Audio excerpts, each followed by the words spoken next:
The world's number one and number two teams will go hammer and tongs at each other at the Aviva on Saturday. My name's Mark. Let's talk rugby.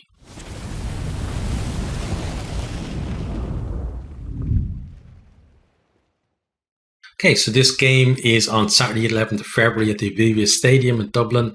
Kickoff is 2:15 local time. The last six between them in the Six Nations from 2022, France 30, Ireland 24. 2021, Ireland 13, France 15. That was here at the Aviva. 2020, France 35, Ireland 27. So the last three going to France in this competition. 2019, Ireland 26, France 14. 2018, France 13, Ireland 15. 2017, Ireland 19, France 9. So the last three before that went to Ireland in the Six Nations. So as an Ireland fan, I'm hoping that it is Ireland's turn for three in a row, but sadly it doesn't work like that. Odds for the game, Ireland are 2-1 on favourites, France 19-9, the draw is 25-1. Now let's have a look at the teams. So Ireland, they have one change in the starting lineup, and we'll come to that when we get to the player there.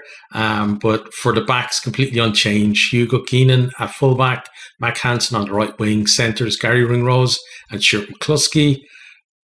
James Lowe on the left wing. Johnny Sexton continues at 10.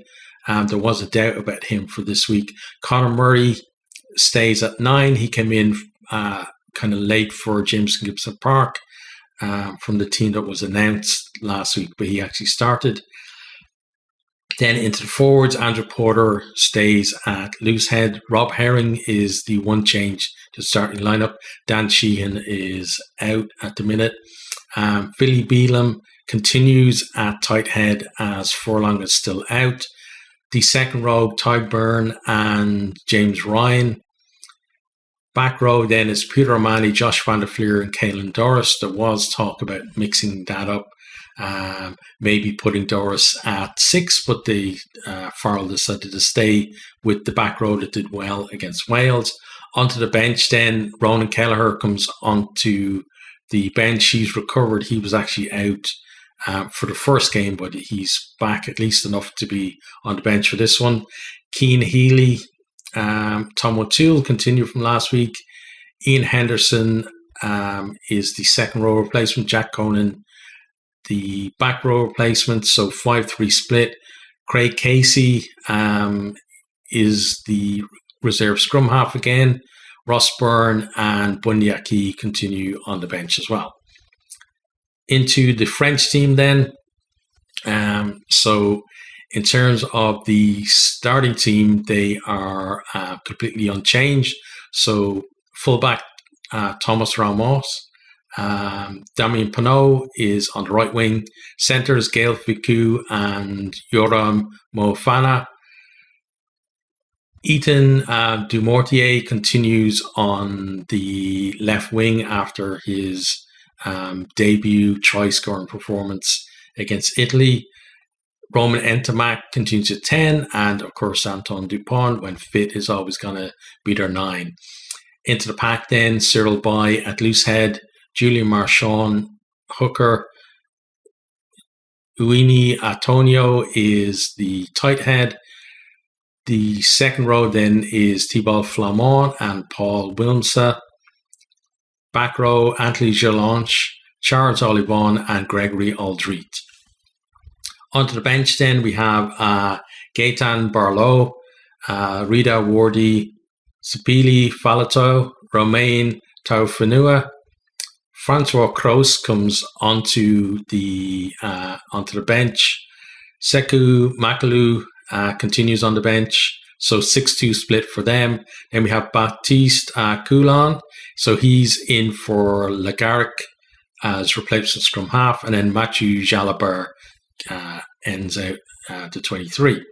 So in terms of caps between the two teams, Ireland at the backs have 321 to France's 222. Forwards, Ireland 355 to France's 236. Starting 15, Ireland have 676 to France's 458. And then on the bench, Ireland definitely have an edge in terms of experience, 312 to 115. The total in the 23s, 988 for Ireland and 573 for France. So in terms of Ireland then, for this one, like, it's a huge game. It's number 1 and 2 in the world. It's the first time that they've met, 1 and 2 in the world in the Six Nations, because generally 1 and 2 spot has normally been, the All Blacks have normally been in 1 or 2.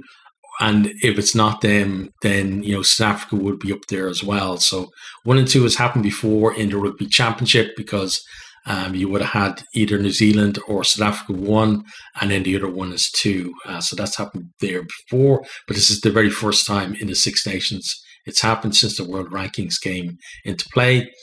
Ireland, though, could drop to 4th if they lose by more than 15 points on Saturday. This is a possible Rugby World Cup quarterfinal rehearsal, but I don't think many people are going to be thinking about that. It's certainly not before the game or during the game. Maybe after the game in the post-analysis, people will talk about, how the result will affect the possible quarterfinal. But I think the game, in the Six Nations, number 1 in the world versus the Grand Slam champions stands on its own 2 feet. But Ireland really can't afford to allow France to have the kind of purple patch that they, allowed Wales to have in that second half, because France will not be as wasteful as Wales were. And, Ireland, I think the most points Ireland have beaten France by is like 15. So, they're not going to absolutely hockey them. So they're not going to build up probably that big lead that they did against Wales.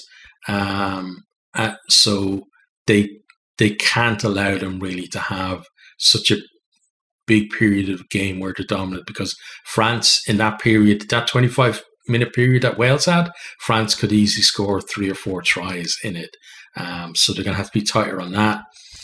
As I said, we have no Furlong, but Bealham has been doing really, really well at tight head. He is going to be under a lot of pressure, though, from By in the scrum, and the same then for Porter up against Antonio as well on the other side of the scrum. So, but Bealham, he has been really good around the park as well, and hopefully he can hold his own in the scrums.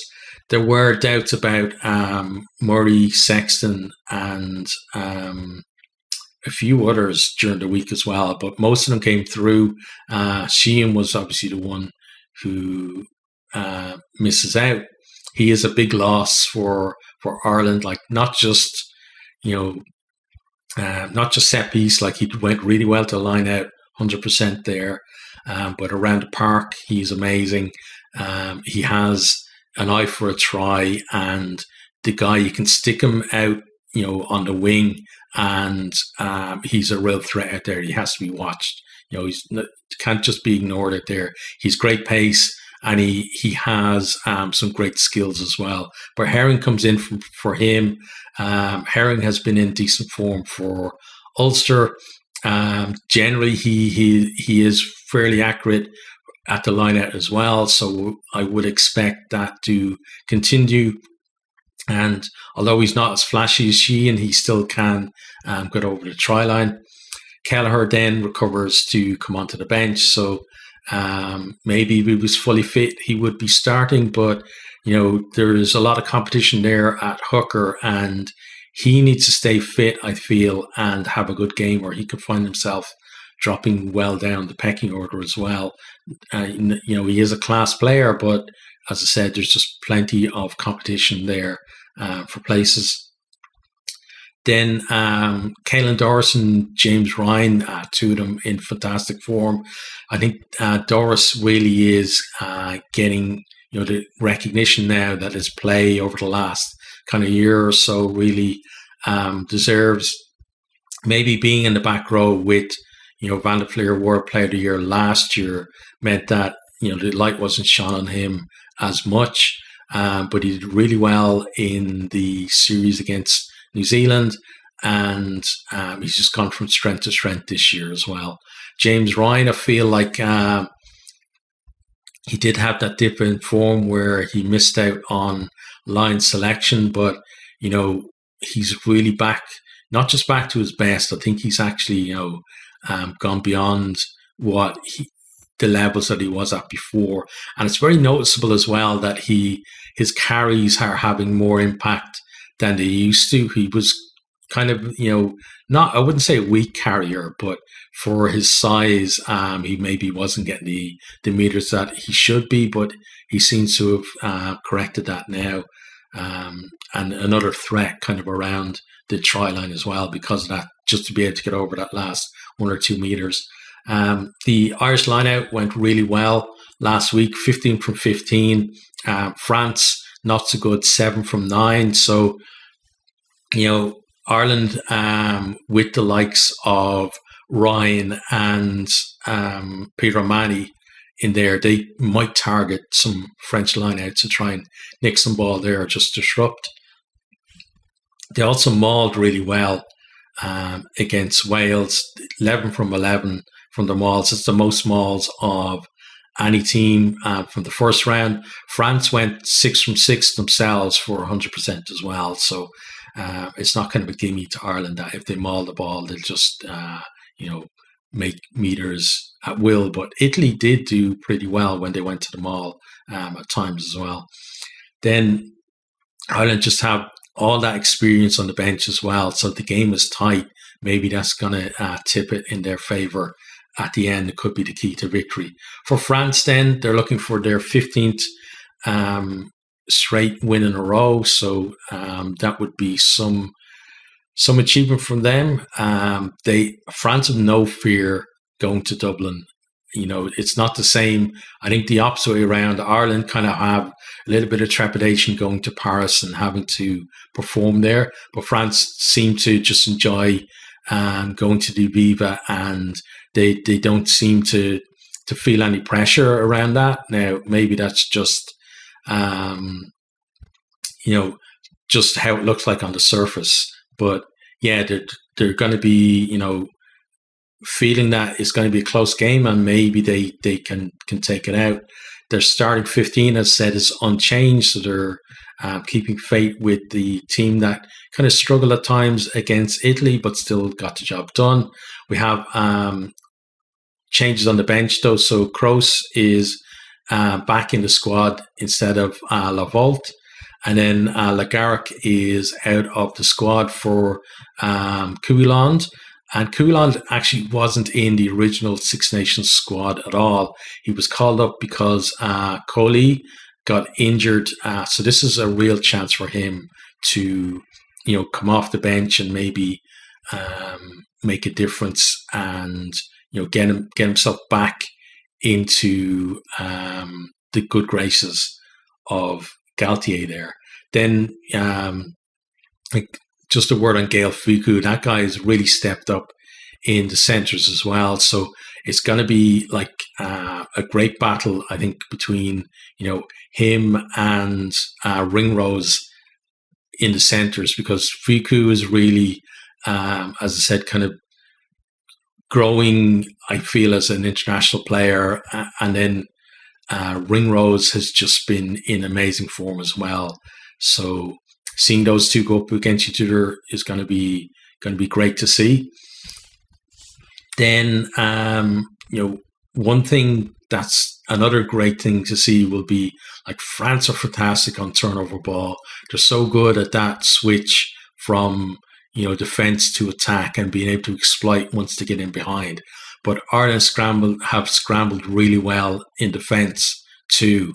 So who's going to come out on top in that? France are going to be a different level of challenge in terms of that scramble defense when they get in behind. They're going to probably have a lot more options back there, and they're going to have more pace as well than maybe Wales had. So that Ireland scramble defense is going to have to be absolutely on it on Saturday if France do get those chances. Also, France scrum is really strong. they were 100% against Italy. Now it was only from two from two scrums, but still, you can see that they're probably going to target Ireland there. Ireland were only 6 from 9 against Wales, and France have some beasts in that front row. And then even when they bring on the bench, it doesn't really slacken either. In terms of then, France actually kicked the least of any teams, just 25 times. I feel like that's probably going to change against Ireland, that they're going to want to kick more ball and just kind of get that territory and apply pressure. But France also conceded a lot of turnovers against Italy, 12. Ireland only conceded 8. That's something that Ireland will have to maintain, I feel, because again, that kind of broken field runners that France have are way too dangerous to give many more than that away.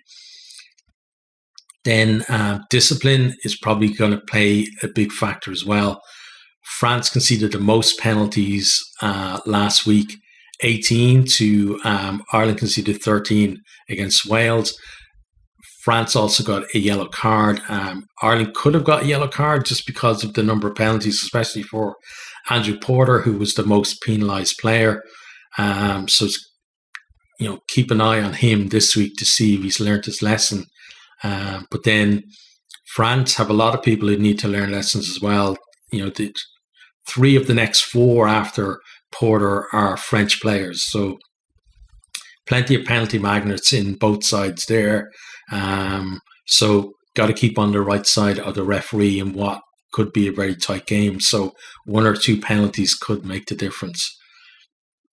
France then made the most meters per run of any team in the first round from the fewest runs. So they only had 107 runs to Ireland's 133. So, who's going to be able to run the ball more in this one? It probably will be, there are certainly going to be periods in the game where there are going to be kick battles, and then Ireland are definitely going to try to kind of go through their phases the way they like to do, and set up certain pitches for them to find space out wide and exploit.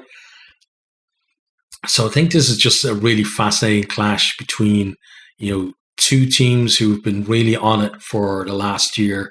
I can't wait to watch this one. Hopefully Ireland do themselves proud in this.